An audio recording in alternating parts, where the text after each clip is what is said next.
Bismillahirrahmanirrahim. Kembali kita akan melanjutkan pelajaran kita dengan membaca buku Pengantar Ilmu Waris. Dan pada pertemuan sebelumnya kita telah mempelajari tentang macam-macam asobah. Dan telah kita sebutkan bahwa asobah secara umum ada dua. Yang pertama adalah asobah sababiyah dan yang kedua asobah nasabiyah. Asobah sababiyah adalah asobah karena sebab dia memiliki hak wala. Sebabnya adalah membebaskan budak. Dan yang kedua adalah asobah nasabiyah, yaitu asobah disebabkan karena memiliki hubungan nasab. Untuk asobah nasabiyah, para ulama membagi menjadi tiga. Untuk asobah nasabiyah ada tiga macam. Pertama, asobah bin nafsi. Yang kedua, asobah bil ghair. Dan yang ketiga, asobah ma'al ghair. Asobah bin nafsi, asobah bil ghair, asobah ma'al ghair. Baik, semoga tidak kesulitan untuk menghafal istilah ini. Asobah bin nafsi berarti ahli waris yang dia menjadi asobah dengan sendirinya, independen, tanpa bantuan ahli waris yang lain. Dan asobah bin nafsi hanya lelaki yang berada di sekitar mayit. Hanya lelaki yang berada di sekitar mayit karena hubungan nasab. Dan tidak ada hubungannya dengan mayit, tidak melangkai wanita. Hubungannya dengan mayit tidak melangkai wanita. Kemudian urutannya adalah urutan bunuwah, anak, kemudian bapak, ubuwah, kemudian ukhuwah, saudara, kemudian umumah, paman. Baik, ini asobah bin nafs. Kemudian asobah bil ghair. Asobah bil ghair berarti dia menjadi asobah karena dikatrol oleh yang lain. Menjadi asobah karena dikatrol oleh saudaranya yang satu liting, ya. Saudaranya yang satu liting tapi beda jenis kelamin. Karena itulah asobah bil ghair hanya berlaku untuk wanita. Wanita yang pada asalnya dia hanya ashabul furud, orang yang mendapatkan jatah tertentu, ternyata dia bisa naik menjadi asobah disebabkan karena ada saudaranya yang laki-laki yang satu liting dengannya. Dan itu berlaku bagi anak maupun jalur anak maupun jalur cucu, sebenarnya satu jalur ya, maupun saudara. Baik. Dan yang ketiga adalah asobah ma'al ghair. Asobah ma'al ghair adalah asobah yang terjadi pada wanita menjadi asobah karena ada kawannya yang statusnya semisal. Karena ada kawannya yang statusnya semisal. Semisal dalam arti kawannya ini mendapatkan warisan sebagai far'un waris, sebagai turunan yang dapat warisan, lalu dia bisa ngangkat sampingnya. Dan asobah ma'al ghair hanya terjadi untuk dua kasus. Pertama, saudara perempuan kandung bersama anak perempuan.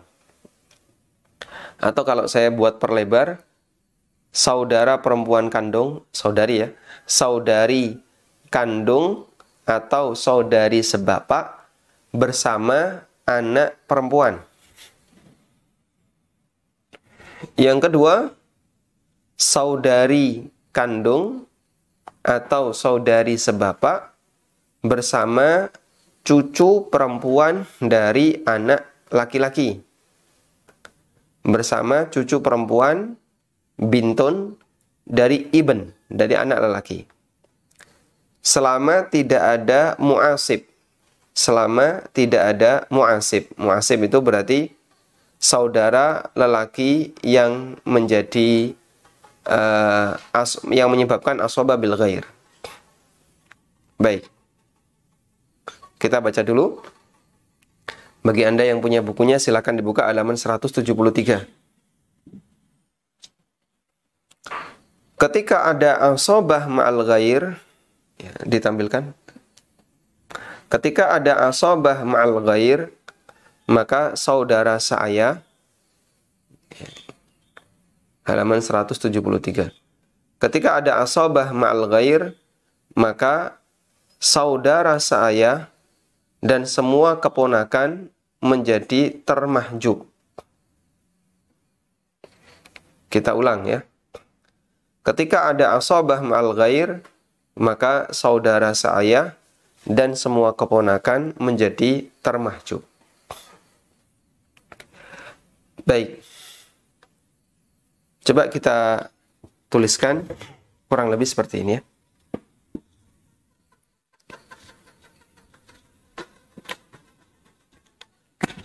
Asobah ma'al ghair. Asobah ma'al ghair. Ma'a itu artinya apa? Bersama. Bersama. Kalau asobah bil ghair. Bil artinya karena sebab. Asobah disebabkan karena yang lain. Kalau ini asobah bersama yang lain. Asobah disebabkan karena yang lain. Ini terjadi ya antara ahli waris perempuan yang dia diangkat oleh ahli waris lelaki. Dan dia satu liting. Satu liting itu berarti pasti saudaranya. Ini yang nomor 1 dengan nomor 2, yang perempuan dengan yang laki-laki ini bersaudara. Ketika dia satu liting, perempuan dan laki-laki, maka keberadaan laki-laki ini mengangkat si wanita tadi jadi asobah. Sehingga disebutlah asobah bil ghair. Kemudian asobah ma'al ghair itu perempuan dengan perempuan. Ahli waris perempuan dengan perempuan. Di mana ahli waris perempuan nomor 1 ini berada di samping, sedangkan nomor 2 ini berada di bunuah, di usul atau di furu. Ini berada di turunan. Sehingga dia mengangkat sampingnya untuk mendapatkan asobah. Kita ulang ya. Bahasa lainnya begini. Wanita dengan lelaki ketika safar. Lelaki ini bisa safar sendiri. Safar sendiri tanpa mahram. Ya, safar sendiri tanpa mahram, gitu ya. Nah, karena dia bisa safar sendiri tanpa mahram, maka dia disebut musafir bin nafsi. Bisa safar dengan sendirinya. Nah, ini kalau dalam kaitannya dengan warisan jadi asobah bin nafsi. Asobah bin nafs. Bisa menjadi asobah dengan sendirinya. Wanita mau safar. Wanita mau safar. Bisa nggak? Nggak bisa. Dia harus ditemani oleh mahram. Kita tulis di sini. Wanita ketika mau safar, maka dia nggak boleh. Kecuali harus ditemani dengan mahram. Nah, di situ ada dua kemungkinan mahram. Pertama, ada dua kemungkinan teman ya. Pertama, temannya lelaki, mahramnya. Maka dia jadi musafir bil ghair. Musafir karena ada lelaki. Disebabkan karena ada mahramnya. Atau yang kedua, bersama rombongan. bersama rombongan para wanita. Sehingga ketika dia bergabung dengan wanita golongan yang lain, jadilah mereka berombongan. Akhirnya mereka berangkat. Maka jadilah musafir ma'al ghair. Ya, meskipun kita tidak sedang membahas hukum safar wanita dengan membawa rombongan para wanita yang lain. Kita tidak sedang bahas itu. Tapi saya kasih gambaran kurang lebih yang dimaksud asobah ma'al ghair itu dia menjadi musafir disebabkan ada rombongan para wanita yang lain. Nah, di saat itulah dia menjadi musafir ma'al ghair. Nah, dalam waris jadilah asobah ma'al ghair. Baik. Ini hanya sebatas untuk memudahkan pemahaman. Kali ini jadi asobah bil ghair. Asobah bil ghair. Ya. Dengan adanya yang lain, dia menjadi asobah. Kali ini asobah ma'al ghair. Baik. Kita kembali ke asobah ma'al ghair ya.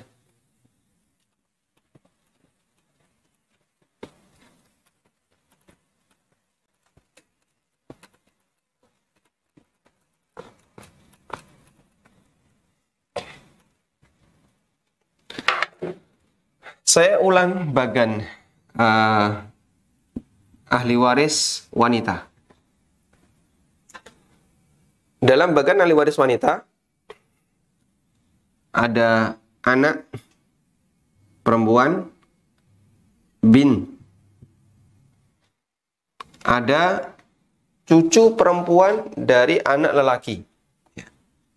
Sebenarnya bukan turunan ini ya, karena bintu bint cucu perempuan dari anak perempuan nggak dapat. Tapi ini kita anggap saja di bawahnya bintul ibn. Mohon maaf ya, jangan pakai bahasa Arab, kita pakai bahasa ini.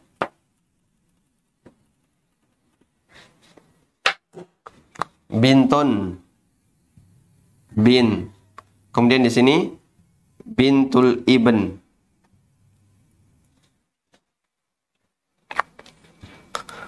Lalu menyamping ada siapa saja? Pertama adalah saudari, ukhtun. Saudari sekandung, ukhtun syakikah. Kemudian ada ukhtun li'ab, saudari sebapak. Ada satu lagi, saya taruh di samping sini saja, yaitu ukhtun li'um. Nah, ukhtun li'um. Baik. Yang naik ke atas nggak ada yang dapat asobah. Asobah ma'al ghair. Nanti kisarannya hanya yang berada di samping disebabkan karena ada yang di bawah. Nah, yang dapat asobah ma'al ghair itu hanya ini. Ukhtun syakikah dan ukhtun li'ab jika tidak ada ukhtun syakikah. Nomor 1, 2. Dengan ketentuan 1 lebih dominan dibandingkan 2. Sehingga 2 hidup jika tidak ada 1. 2 baru bisa berfungsi jika tidak ada 1. Sudah? Tadi kita sampaikan asobah ma'al ghair itu adalah gabungan perempuan dengan perempuan. Perempuan 1 dengan perempuan 2. Perempuan 1 itu yang mana? Perempuan 1 ini. Ukhtun. Baik syakikah maupun li'ab. Dengan ketentuan tadi ya. Ukhtun li'ab baru bisa naik jika ada ukhtun. Jika ukhtun syakikah tidak ada. Gabungannya adalah dengan bin atau bintul ibn jika tidak ada bin. Bintul ibn ini juga sama, Ini juga sama, bahwa bintul ibn bisa menyebabkan ukhtun syakikoh dapat asobah ma'al ghair ketika tidak ada bin. Baik. Dan nanti bintul ibn mendapatkan 1/6 ada sendiri jika dia bersama dengan bin, tapi dia bukan penyebab asobah ma'al ghair. Sedangkan untuk ukhtun li'um ini nggak dapat asobah. Ukhtun li'um itu bukan asobah. Dia sahibah al-furud. Dia mendapatkan jatah tertentu. Dan baru bisa dapat jatah jika tidak ada keturunan dari mayit. Baik, insya Allah tidak susah ya. Bingung nggak, Bang? Bingung ya? Saya ulang, gini aja. Asabah ma'al ghair itu adalah gabungan ini. Sebelah kanan ini ya, samping dengan bawah. Untuk para wanita. Kalau ada lelaki gimana? Ya jangan bicara ada lelaki. Kita tadi kan bicaranya safar tidak ada mahram. Wanita, safar rombongan dengan wanita. Jadi wedok kabeh ini ya, tidak ada lelaki lagi. Kalau Anda sudah bicara lelaki, ini nggak berlaku teori ini.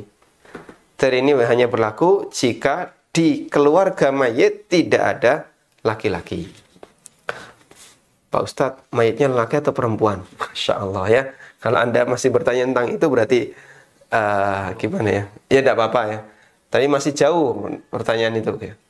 Artinya mayit itu jenis kelamin mayit tidak menentukan posisi ahli waris kanan kirinya. Selain ya tinggal lihat saja nanti ada istri atau ada suami. Istri berarti kita bisa pastikan dia lelaki. Ahli warisnya ada suami, bisa kita pastikan dia wanita. Begitu ya. Mayit seorang wanita.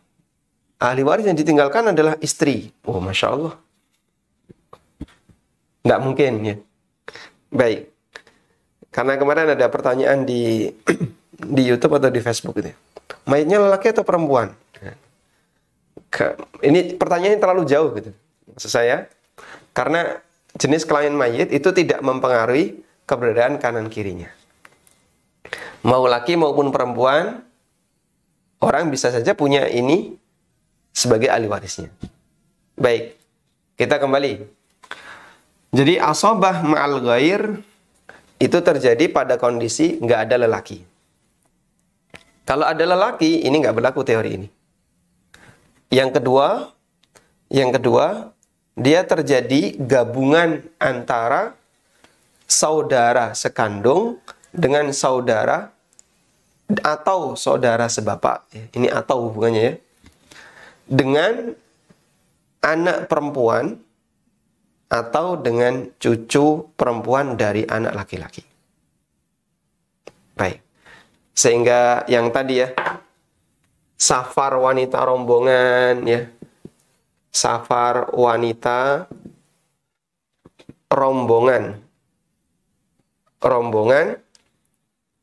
dengan wanita yang lain,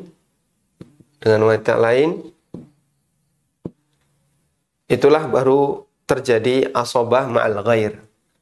Nah, safar wanita dengan wanita lain, wanita ini adalah saudari, baik kandung, syakikoh, maupun liab. Dengan wanita lain, ini adalah keturunan mayit.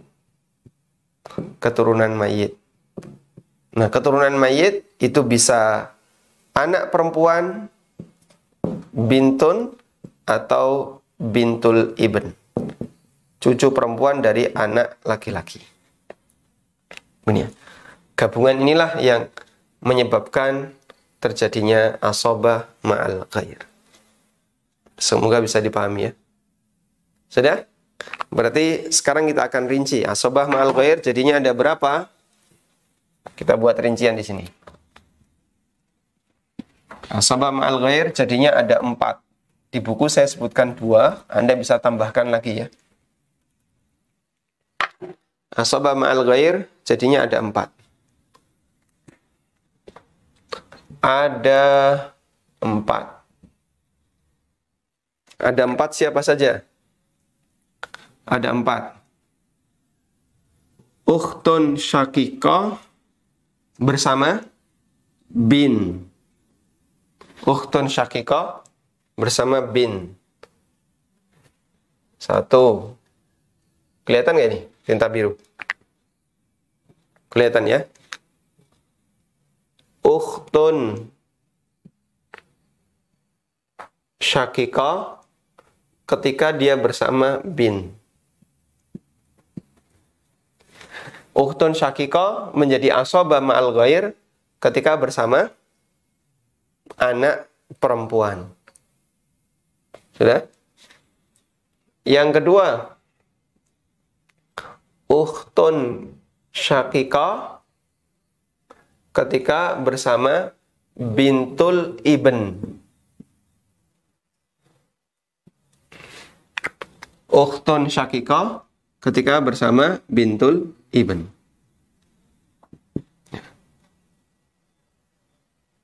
Baik. Yang ketiga, 2 ukhtun syakikah. Berarti sekarang ukhtun li'ab sebagai gantinya. Ukhtun li'ab saudari sebapak bersama bin.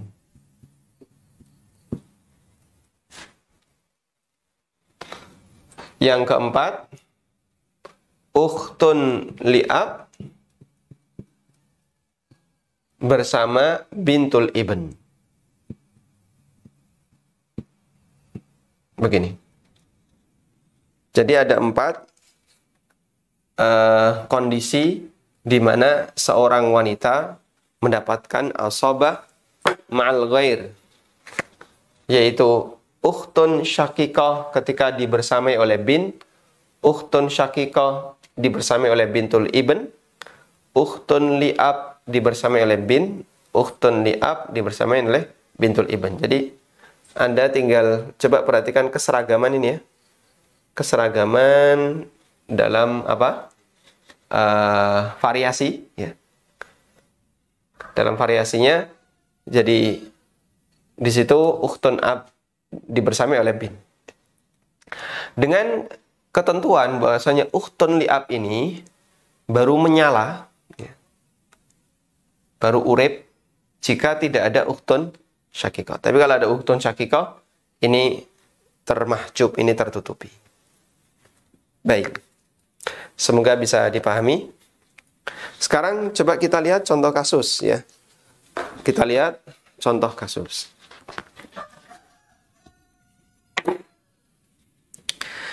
Silakan dibuka contoh kasus.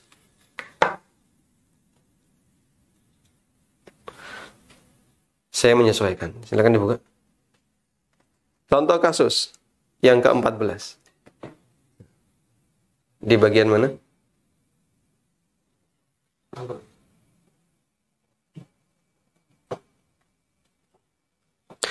Contoh kasus 14. Siapa saja asobahnya?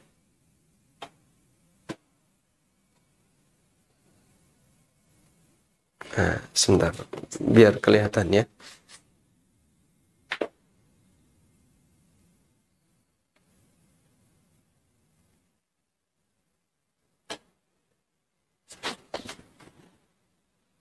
Bisa?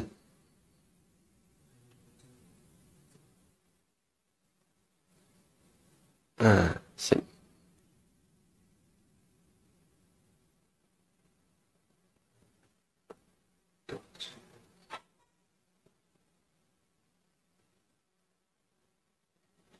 Baik. Kita coba baca contoh kasus 14. Siapa saja asobahnya?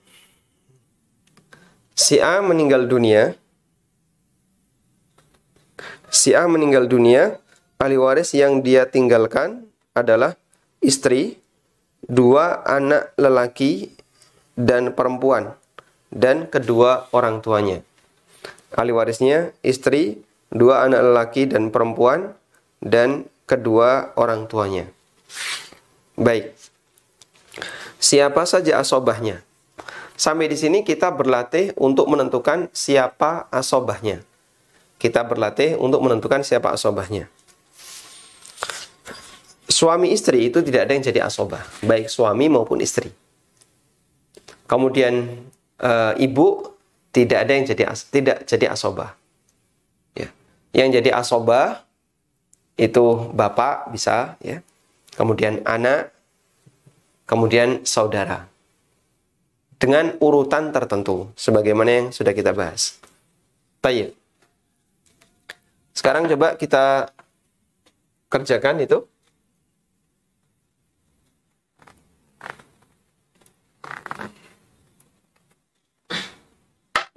Si A meninggal dunia. Mayatnya A. Siapa saja ahli warisnya? Ahli warisnya adalah istri plus istri, lalu dua anak laki dan perempuan. Ini punya anak laki dan perempuan. Kemudian kedua orang tua. Kedua orang tua. Berarti begini. Kedua orang tuanya. Ada ayah, ibu. Baik. Siapa asobahnya? Siapa yang menjadi asobah? Yang menjadi asobah, sebelum menentukan asobah adalah kita tetapkan dulu jatah masing-masing ahli waris yang merupakan ashabul furud. Nah, kita sebutkan, istri dapat 1/8. Kemudian kedua orang tua, wali abawaihi likulli wahidin minhumas sudus, masing-masing dapat 1/6. In kana lahu walad, jika mayat punya anak. Nah, ini mayat punya anak, berarti masing-masing dapat 1/6. Sudah? Asobahnya siapa? Asobahnya adalah anak. Nah, di sini ada anak laki-laki, dia menjadi asobah. Asobah bin nafas. Bin nafsi. Anak perempuan, dia terangkat oleh saudaranya yang satu tingkatan, ya, sehingga dia menjadi asobah bil ghair. Maka siapa asobahnya? Asobahnya adalah anak laki dan anak perempuan. Insya Allah cukup jelas. Sehingga diserahkan ke ayah, ibu 1/6 masing-masing, kemudian istri 1/8. Sisanya diberikan kepada anak laki-laki dan perempuan dengan perbandingan 2:1. Apa dalilnya, Pak? Kalau ini dapat asobah. Dalilnya adalah sabda Nabi SAW, Alhiqul fara'idha bi ahliha, fama baqiya fawwali awla rajulin dzakarin. Berikanlah al-fara'id kepada yang berhak, jika masih ada sisa, berikan kepada lelaki yang terdekat. Dan lelaki yang terdekat dengan mayat adalah anak lelakinya.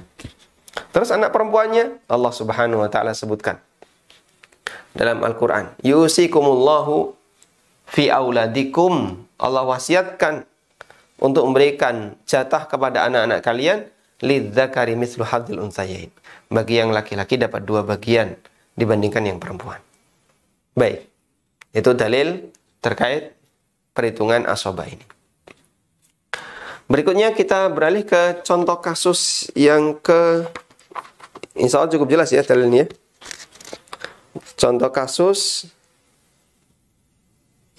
yang atau berikutnya contoh soal di sini, latihan soal. Latihan soal. Si B meninggal. Si B meninggal dunia. Ahli warisnya adalah seorang anak perempuan dan kedua orang tuanya. Siapa saja asobahnya? Siapa saja asobahnya? Kita coba tulis. Si B meninggal. Ahli warisnya tadi apa? Seorang anak perempuan dan kedua orang tuanya. Di sini berarti tidak ada istri. Tidak ada istri, adanya hanya B sendirian. B meninggal, ahli warisnya seorang anak perempuan.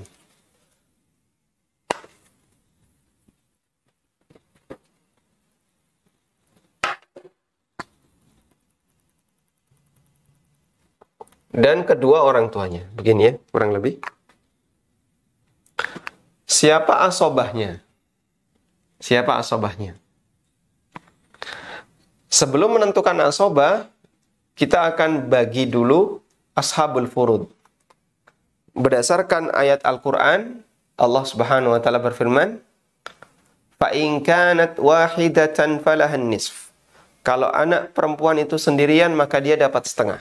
Nah, ini dikasih setengah. Wali abawaihi likulli wahidin minhumas sudus in kana lahu walad. Dan bagi kedua orang tuanya masing-masing dapat 1/6 jika mayat punya anak. Maka ibu 1/6, ayah 1/6. Genap gak ini? Gak genap, masih sisa ya. Setengah tambah 1/6 tambah 1/6. Berapa? Berapa? Hah? Coba kita hitung ya. Setengah tambah 1/6 tambah 1/6. Berarti ini angka yang sama adalah 6. Ya. 6 bagi 2, 3. Plus 6 bagi 6, 1 plus 1. Berapa ini? Berapa? 5/6. Sisa 1/6. Gini ya. Sisa 1/6 dikasihkan ke siapa? Nabi SAW bersabda, "Fama baqiya fawwali aula rajulin dzakarin." Jika masih ada yang sisa, serahkan kepada lelaki yang terdekat dengan mayit. Lelaki yang terdekat dengan mayit adalah ayah. Baik. Loh Pak, kenapa yang perempuan ini nggak naik jadi asobah bil ghair? Iya, siapa yang mengangkat dia? Dia nggak ada mahram, nggak ada saudaranya. Ya kan ada ayahnya, ada kakeknya. Ya betul ada kakeknya, tapi dia tidak seliting. Tidak satu liting. Kenapa nggak jadi asobah ma'al ghair? Asobah ma'al ghair gimana? Asobah ma'al ghair hanya berlaku untuk saudara perempuan. Dan ini anak, bukan saudara perempuan. Maka dia tidak asobah bil ghair maupun ma'al ghair. Karena itu asobahnya di sini adalah lelaki yang terdekat dengan mayit, yaitu ayah. Baik. Bisa dipahami insya Allah ya. Walhamdulillah. Baik, saya kasih contoh. Pemirsa di rumah nanti bisa tentukan siapa asobahnya ya. Pemirsa di rumah bisa tentukan siapa asobahnya. Gimana? Ini kuis atau bukan? Bukan kuis. Karena hadiahnya belum siap.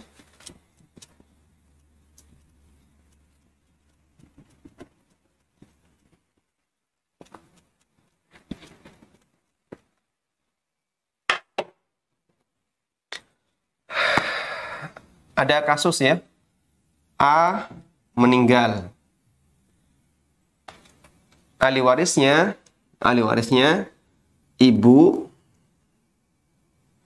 kemudian 2 anak perempuan, kemudian istri,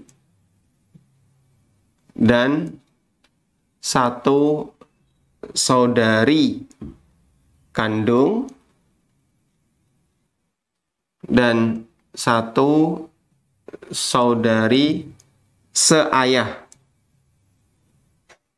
Baik. Ahli warisnya ibu, 2 anak perempuan, istri, 1 saudari kandung, 1 saudari seayah. Pertanyaannya, A itu laki atau perempuan? Itu terlalu jauh ya. Karena di sini sudah ada istri, berarti apa? Pasti lelaki. Gitu. Baik. Kalau sudah ada daftar seperti ini, ahli waris seperti ini, siapa yang jadi asobah?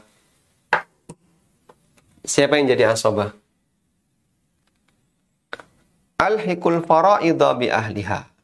Berikan jatah warisan kepada yang berhak. Yang berhak dari sekian ini siapa saja? Ibu berhak. Kemudian 2 anak perempuan berhak. Istri berhak. 1 saudari kandung berhak. Saudari saya berhak enggak? Yang ini tidak. Kenapa tidak berhak? Karena tertutupi oleh saudari kandung. Ini tidak berhak.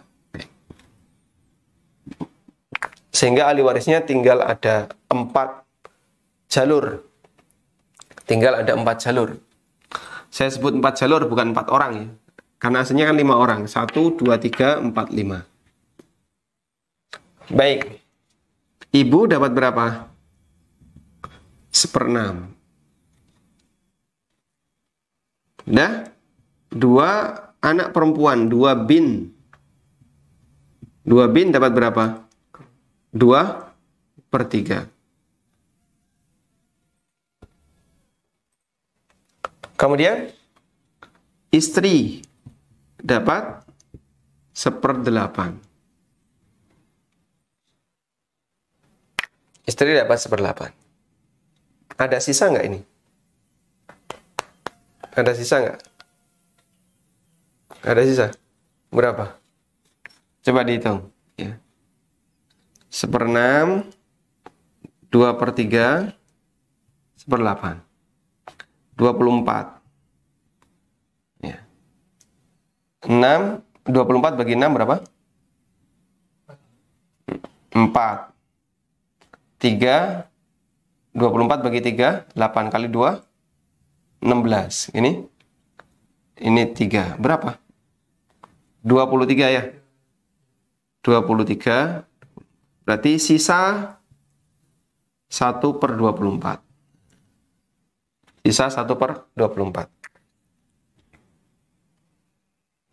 Baik. Sekarang sisa 1/24 dikasihkan ke siapa? Sisa ini dikasihkan ke saudari kandung. Kenapa dia dikasih 1/24? Dia menjadi asobah ma'al ghair. Sehingga di sini 1 saudari kandung dia menjadi asobah ma'al ghair. Maka dia mendapatkan sisanya 1/24. Kenapa dia jadi asobah? Ada saudari kandung jadi asobah karena ada bin. Pasangan ini menyebabkan dia jadi asobah. Sehingga pertanyaannya, siapa asobahnya dari daftar ini? Saudari kandung. Ini asobahnya. Dia jadi asobah ma'al ghair. Baik. Sekarang coba dikerjakan sendiri ya. Ada kasus. Anda kerjakan sendiri di rumah. Nanti bolehlah jawab di komen YouTube atau fanpage. Si B meninggal. Yang menjadi ahli waris adalah suami, kemudian anak perempuan, 2 anak perempuan, terus saudara kandung, 1 saudara kandung, kemudian 2 saudari kandung,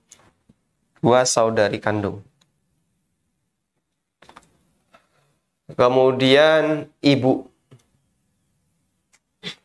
kemudian bapak. Nah, pertanyaannya, siapa asobahnya? Siapa asobahnya? Baik, silakan nanti dijawab. Anda belum saya kasih tugas untuk menentukan jatah masing-masing. Ya. Kalau nggak tahu jatah masing-masing nggak apa-apa. Yang penting adalah bisa jawab siapa asobahnya. Wallahu ta'ala alam.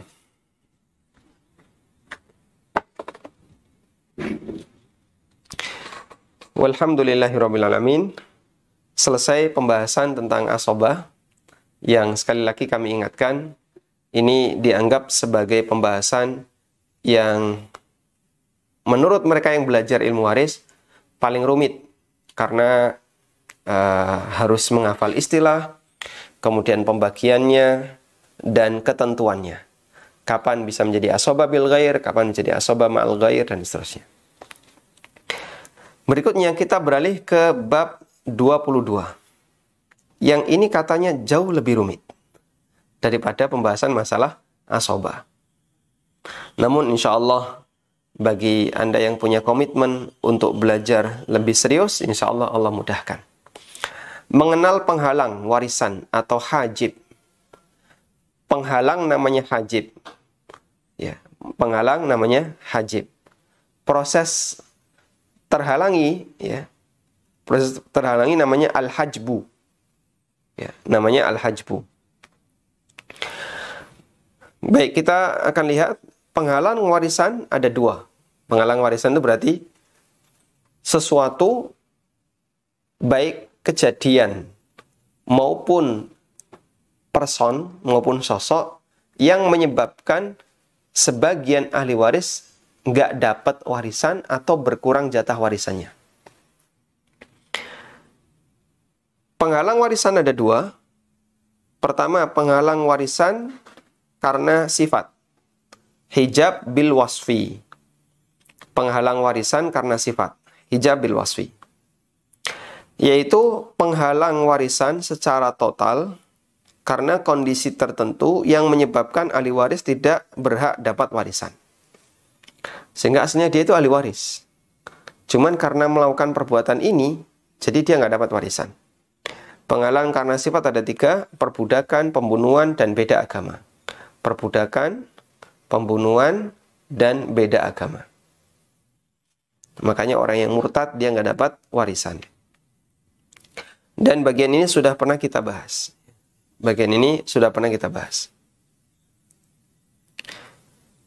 Yang kedua, penghalang karena keberadaan sosok tertentu, keberadaan orang, yang disebut dengan hijab bisyakhs.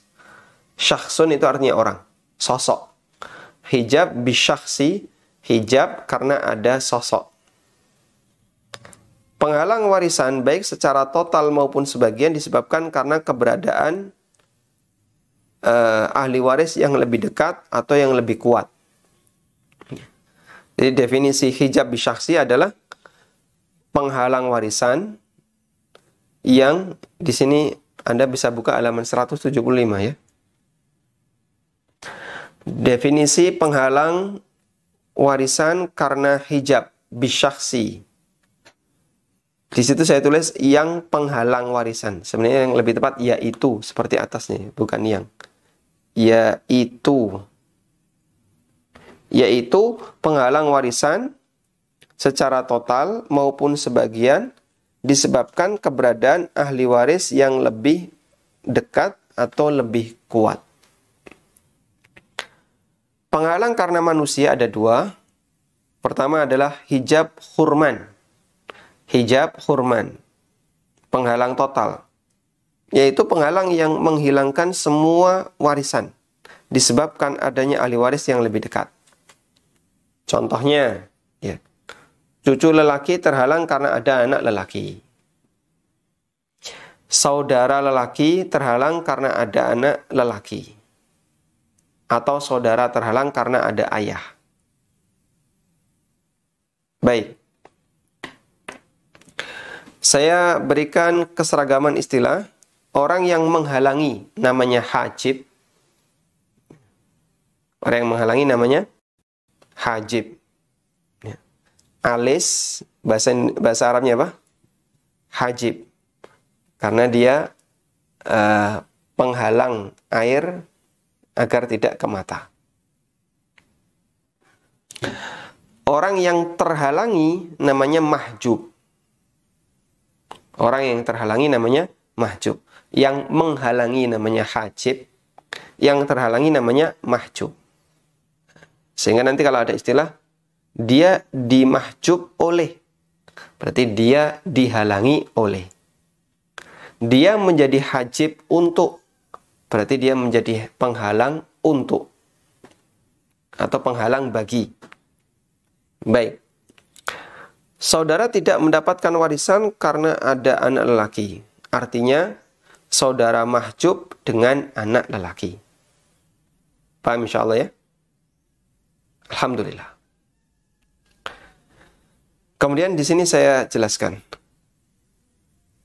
Terkait hijab hurman, ya, kondisi ahli waris ada 4 keadaan. Pertama, orang yang tidak bisa termahjub sama sekali dan tidak bisa menjadi hajib. Mereka adalah suami dan istri. Ya, kok bisa Pak ada dua-duanya? Ya salah satu ya. Pilih salah satu, kalau nggak suami ya istri. Sehingga keberadaan ahli waris siapapun, suami tetap dapat, istri tetap dapat. Dan dia tidak bisa menghalangi ahli waris siapapun. Maka suami dan istri, dia mendapatkan jatah warisan yang sudah ditetapkan oleh Al-Quran, nggak bertambah, nggak berkurang. Yang kedua, orang yang tidak bisa termahjub dan bisa menjadi hajib. Orang yang tidak bisa termahjub dan bisa menjadi hajib. Mereka adalah anak lelaki dan bapak. Anak lelaki dan bapak. Baik. Di sini saya sebutkan ibu. Ya. Betul ibu tidak bisa termahjub. Tapi tidak bisa menjadi hajib. Ya. Anda bisa koreksi di halaman 176. Ibu itu masuk di C. Ya. Tayyib. Kemudian yang C. Orang yang bisa termahjub dan tidak bisa menjadi hajib. Atau ibu bukan masuk di C ya. Dia tidak bisa termahjub tapi tidak bisa menjadi hajib. Itu ibu. Yang C, orang yang bisa termahjub dan tidak bisa menjadi hajib. Bisa tertutupi, tapi tidak bisa menutupi. Contohnya, saudara seibu.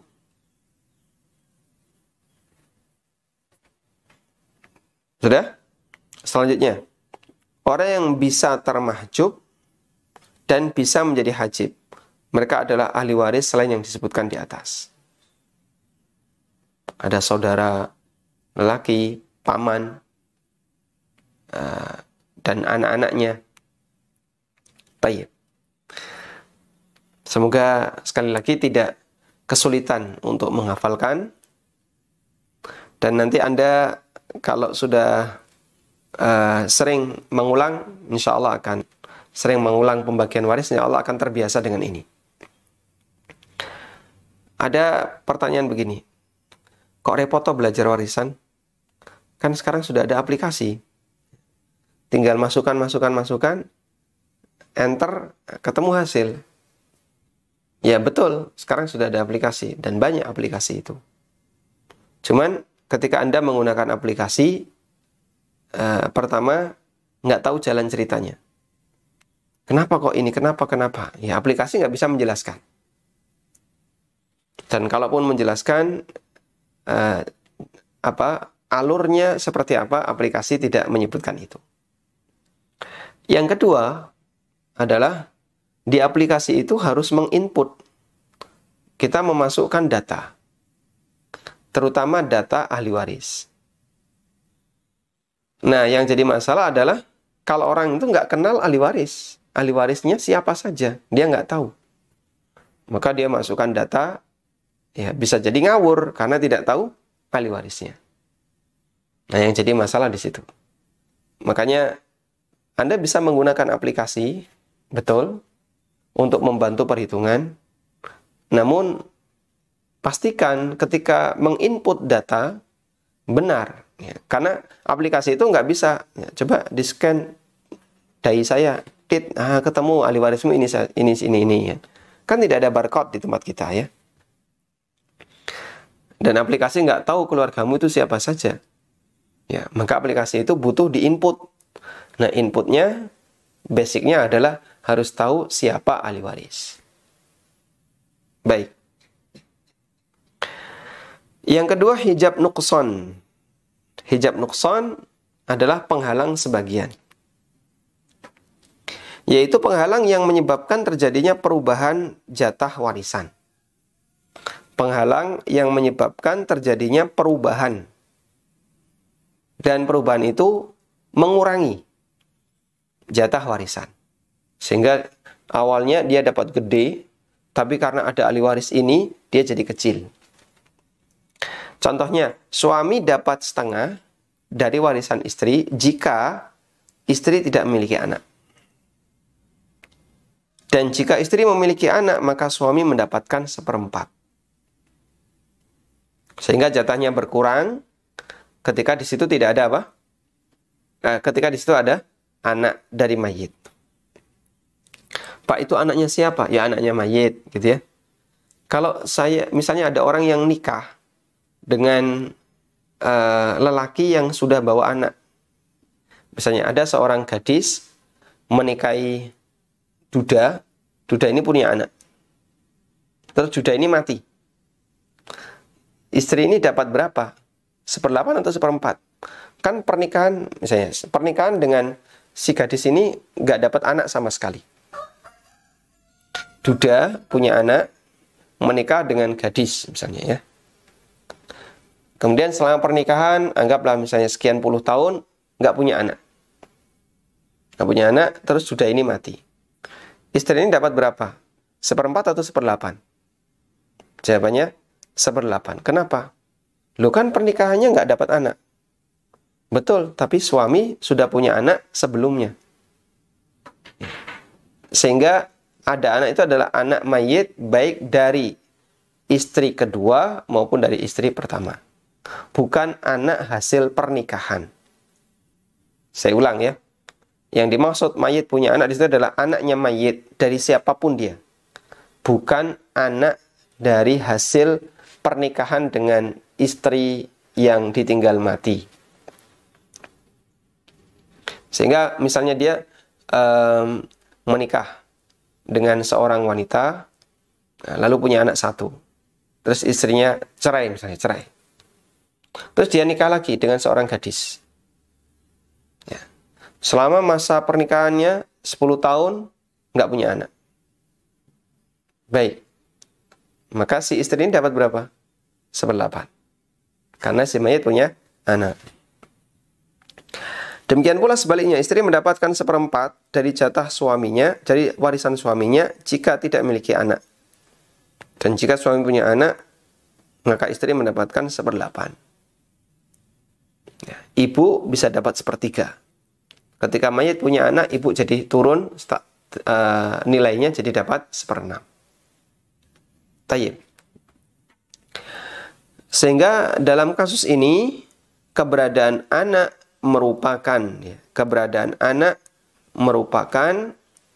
hijab nuqson bagi suami atau istri.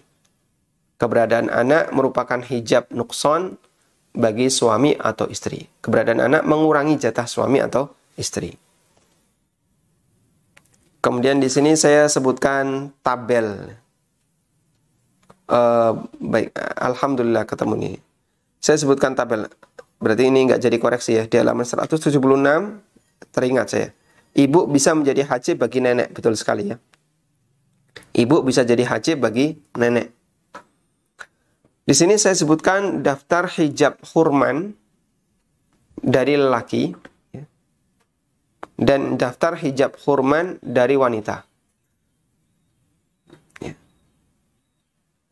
Sehingga untuk yang di sebelah kiri adalah yang mahjub, yang terhalangi. Hajibnya sebelah kanan. Hajibnya sebelah kanan. Kemudian ada daftar hijab hurman dari wanita. Hajibnya sebelah kanan. Sudah? Wah, menghafal seperti ini berat. Apalagi ada banyak istilah itu ya. Ibn, ibnul, ibn, ayah, kakek, dan seterusnya. Ini berat menghafalnya.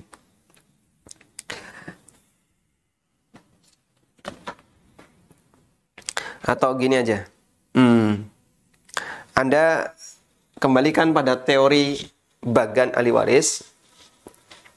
Insya Allah tidak susah untuk menghafalkan hijab hurman. Kita coba ulang ya. Mayit.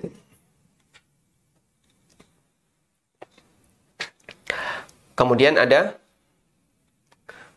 pertama adalah turunan dulu. Ibn. Kemudian ibnul, ibn. Kemudian ada ayah, ada kakek. Lalu ada saudara. Langsung saya tulis ah. Syakik, liab, saudara seayah, kemudian lium, saudara seibu. Kemudian anaknya, ibnul, ibn syakik, ini anaknya juga, ibn liab. Sudah? Terus paman ya. Paman berarti naik sejajar dengan ayah. Paman am. Syakik. Kemudian am liab. Terus anaknya ibn am syakik ibn am liab. Baik. Jumlahnya kemarin ada 15. Jumlahnya kemarin ada 15. Kita hitung ulang. 1 2 3 4.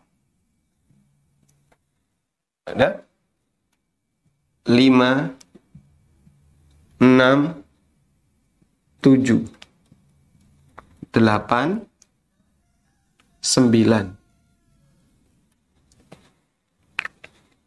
8 9 10 11 12. Yang ini 13. 14-nya siapa? Suami. 15 mu'tik. Baik. Suami dan mu'tik. Sudah? Untuk yang terpisah ini, suami dan mu'tik Anda pisahkan. Nah, sekarang kita bahas hijab hurman untuk yang nasab. Sesuai dengan urutan angka. Cuman teorinya ya, atas dan bawah tidak bisa saling menutupi kecuali karena kedekatan. Tidak bisa saling menutupi kecuali karena kedekatan. Sehingga anak tidak bisa menutupi ayah. Demikian sebaliknya, ayah tidak bisa menutupi anak. Yang bisa hanya karena kedekatan. Kedekatan itu apa? Anak laki-laki bisa menutupi cucu laki-laki. Ayah bisa menutupi kakek. Paham ya? Karena ayah lebih dekat. Nah, rincian hijab hurman yang saya sebutkan di buku rincian hijab hurman yang saya sebutkan di buku sebenarnya hanya mengurutkan ini saja.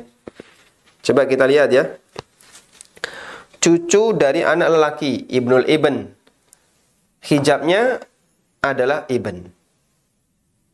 Kemudian, kakek dari ayah, jad. Hijabnya adalah ayah.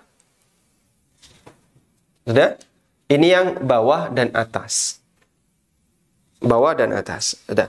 Sekarang menyamping. Nah, kalau udah menyamping ini lebih rumit. Hijabnya karena lebih banyak. Hijabnya banyak. Semua samping terhijab karena bawah dan atas. Semua samping ini terhijab karena ada anak atau cucu atau karena ada ayah. Nah, sedangkan untuk kakek dengan saudara ulama khilaf. Misalnya kita mengambil pendapat terhijab juga. Nah, berarti kita bisa buat kaidah umum semua yang berada di samping terhijab jika ada anak, ada keturunan ke bawah atau ada atas. Ya. Makanya sekarang kita lihat saudara kandung, syakik. Terhijab dengan siapa saja? Terhijab dengan 1, 2, 3, dan 4 menurut sebagian pendapat. Terhijab dengan anak, cucu laki-laki, dengan ayah, dengan kakek. Berikutnya, saudara laki sebapak. Urutannya kan 6 ya. Ini terhijab dengan siapa? Dengan yang lebih dekat, yaitu saudara kandung. Dengan yang ini, dan plus 1, 2, 3, 4. Sudah? Saudara lelaki seibu terhijab dengan siapa? Saudara lelaki seibu terhijab dengan ini, tidak terhijab dengan saudara kandung ya. Saudara seibu tidak terhijab dengan saudara kandung maupun saudara bapak. Tapi dia terhijab dengan usul maupun furuk. Kita baca. Saudara laki seibu, akhli terhijab dengan anak lelaki, ibn. Ibnul ibn. Kemudian anak perempuan, bint. Dan cucu laki-laki dari anak perempuan, bintul ibn. Dan ayah kakek. Jadi untuk akhli ini terhijab dengan semua keturunan mayit baik laki maupun perempuan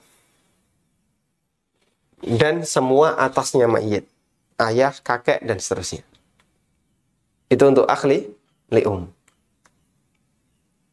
Saudara seibu terhijab dengan semua keturunan mayit baik laki maupun perempuan dan semua atasnya mayit. Sudah? Sedangkan untuk saudara kandung dan saudara sebapak terhijab dengan keturunan yang laki-laki saja dan naik ke atas. Baik. Selanjutnya ya. Urutan berikutnya kan ini ya. Ibnu syakik. Nomor 8. Ibnu syakik terhijab dengan siapa? Dengan bapaknya. Dengan nomor 6. Dengan nomor 5, 6, 1, 2, 3, 4. Ini urutannya. Ya. Sehingga kita baca coba. Dengan ibn, ibnul ibn, ayah, kakek, ya, dengan jad. Kemudian dengan syakik, dengan ayahnya dia. Dan dengan ayah, nomor 6, dengan saudara sebapak. Dengan saudara sebapak, akhli ab. Kemudian dengan saudara perempuan kandung dan saudara perempuan sebapak jika keduanya jadi asobah ma'al ghair. Dengan ini, saudara perempuan syakik dan ahli ab. Jika dia menjadi asobah ma'al ghair, berarti di situ ada anak perempuan. Baik. Dan seterusnya. Sehingga sebenarnya pembahasan asobah itu melebar, ya, termasuk di sini ya. Nanti kan kita paman sebutkan ini sesuai dengan urutan nomornya. Dia melebar karena yang samping kanan kiri itu dia termahjub dengan atas bawah. Ya. Makanya saya tidak menghafal ini detail satu-satu begitu, tapi gunakan teori ini, insya Allah nanti kita bisa lebih mudah menghafal. Sesuai urutan nomor ya, pokoknya nomor yang lebih jauh terhijab dengan yang lebih dekat. Itu secara umum. Wallahu ta'ala alam. Baik. Semoga bermanfaat. Dan insya Allah nanti kita akan ulang kembali ya pembahasan tentang hijab ini agar lebih matang ya. Kita baru sampai pada hijab khurman untuk yang lelaki dan kita belum hijab khurman untuk yang wanita. Kita belajar secara bertahap dan tadi kita sampaikan memang menurut sebagian mereka yang pernah belajar ilmu waris, pembahasan tentang hijab ini termasuk di antara pembahasan yang cukup rumit. Bahkan lebih rumit daripada sebelumnya itu asobah. Baik. Dan bagi Bapak Ibu para pemirsa yang barangkali mengikuti kajian ini belakangan, karena ternyata pemirsa kajian kita tidak semuanya ikut dari awal, sementara kajian kita berseri sesuai dengan urutan buku pengantar ilmu waris yang saya tulis, sehingga bagi yang tidak ikut kajian dari awal mungkin agak kebingungan, apalagi kita sudah berada di bab 22 ya. Maka kami harapkan jika Anda kesulitan untuk memahami bagian belakang ini, nanti bisa flashback dengan mengulang atau dengan menonton beberapa video kajian sebelumnya. Semoga dengan itu nanti basicnya akan lebih kuat sehingga bisa mengikuti untuk materi berikutnya. Wallahu ta'ala alam. Demikian semoga menjadi kajian yang bermanfaat dan sekali lagi bersabar dan bersabar karena belajar itu termasuk perjuangan sehingga butuh untuk bersabar. Semoga dengan modal sabar yang besar Allah Subhanahu wa taala akan menganugerahkan ilmu bagi kita. Wassallallahu ala nabiyyina Muhammadin wa ala alihi wa sahbihi wa sallam wa akhiru da'wana alhamdulillahi rabbil alamin.